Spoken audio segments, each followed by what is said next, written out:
ஈஸியாக ஒரு 1 பாட் chicken biryani recipe பார்ப்போமா?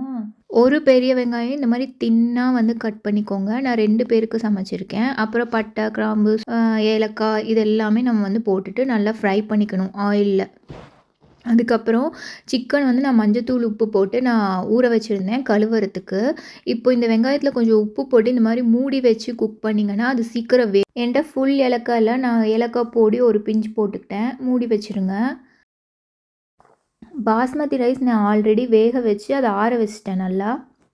அதுக்கப்புறம் ஒரு மீடியம் சைஸ் தக்காளி எடுத்துக்கிட்டு அதையும் கட் பண்ணி அந்த ஆனியன்ஸ் கூட நான் சேர்த்து வதக்க ஆரம்பிச்சிட்டேன். அது கூட பச்சை மிளகாவும் ஒரு 2 பச்சை மிளகாய் நறுக்கி போட்டுக்கோங்க. மூடி வச்சு குக் பண்ணுங்கள் இந்த மாதிரி. அதுக்கப்புறம் நான் கொஞ்சம் லெமன் சேர்த்துக்கிட்டேன். அப்புறம் இஞ்சி பூண்டு பேஸ்ட்டு. லெமனோட டேஸ்ட் வந்து தக்காளி புளிப்பில் தயிரில் இருந்து வராத ஒரு டிஃப்ரெண்ட்டான ஒரு லெமனில் ஒரு டேஸ்ட் வருது. அது எனக்கு ரொம்ப பிடிச்சிருக்கு.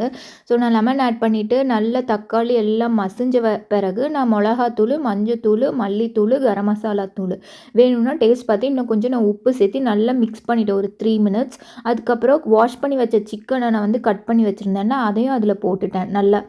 அதுக்கப்புறம் இன்னும் நான் மிக்ஸ் பண்ணிக்கிட்டே இருந்தேன். நல்லா மிக்ஸ் பண்ணி வச்சா தான் உங்களுக்கு வந்து அது ஒரு மாதிரி அதோட சாறு எல்லாமே கலக்கும். அதுக்கப்புறம் மூடி ஒரு 10 நிமிஷம் வச்சிட்டேன். சிக்கனை போட்டதும் ஒரு 2 நிமிஷம் வந்து கலக்குங்க. அதுக்கப்புறம் மூடி 10 நிமிஷம் வச்சுருங்க. எனக்கு மல்லிப்பொடி வந்து பத்தாத மாதிரி இருந்துச்சு. நான் இன்னும் கொஞ்சம் வந்து சேர்த்திக்கிட்டேன். சேர்த்து அதையும் நல்லா கலக்கினா தான் எல்லா இடத்துக்கும் உங்களுக்கு வந்து பரவி அது சேரும். அதனால நல்லா நீங்கள் வந்து கலக்குங்க. திரும்பி நான் ஒரு மூடி வச்சு ஒரு 5 மினிட்ஸ் எக்ஸ்ட்ரா வச்சேன். எனக்கு ஒரு 15 மினிட்ஸ் இருந்தால் அந்த சிக்கன் வந்து நல்லா வெந்திருக்குன்னு தோணுச்சு. இப்போ நான் ஓப்பன் பண்ணிவிட்டு நான் வந்து கொஞ்சம் கிரேவி கன்சிஸ்டன்சி மாதிரி இருக்கணும்னு சொல்லிட்டு நான் கொஞ்சம் மில்க் சேர்த்தேன். என்கிட்ட கோகோனட் மில்க் இல்லை, தயிர் இல்லை.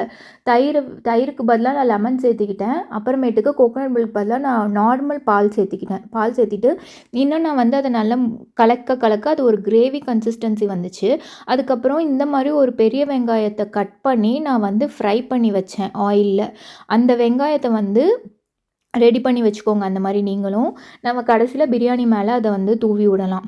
இதுக்கப்புறம் அது கிரேவியாக மாறின பிறகு இன்னும் கொஞ்சம் எனக்கு பால் சேர்த்துனா நல்லாயிருக்கும்னு தோணுச்சு. அதனால் நான் திரும்பவும் பால் சேர்த்துட்டு நல்லா மிக்ஸ் பண்ண ஆரம்பித்தேன். நான் எப்போவுமே எதுவாக இருந்தாலும் உப்பு, பால் எதுவாக இருந்தாலும் கொஞ்சமாக போட்டு டேஸ்ட் பண்ணி பார்த்துட்டு டேஸ்ட்டுக்கு ஏற்ற மாதிரி இன்னும் கொஞ்சம் சேர்த்தா நல்லாயிருக்கும் நான் ஆட் பண்ணிகிட்டே போவேன். அந்த மாதிரி தான் நான் இப்போ மறுபடியும் பால் சேர்த்துனேன். திரும்ப நல்லா மூடி வச்சுருங்க.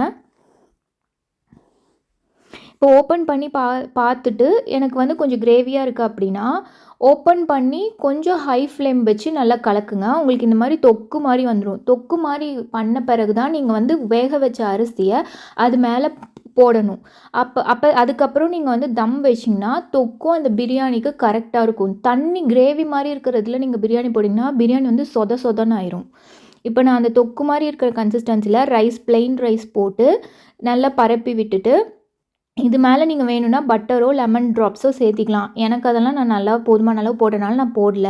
இப்போ ஃப்ரை பண்ணி வச்ச ஆனியன்ஸ் வந்து இது மேலே நான் தூவி விட போகிறேன். தூவி விட்ட பிறகு உங்களுக்கு வந்து அந்த ஸ்மெல் சூப்பராக இருக்கும். ஒரு மாதிரி ஃப்ரைடு ஸ்மெல் வரும் நீங்கள் தம் வச்சு எடுக்கிறப்போ. அதனால் மேலே இந்த மாதிரி ஃப்ரைடு ஆனியன்ஸ் போடுறாங்க.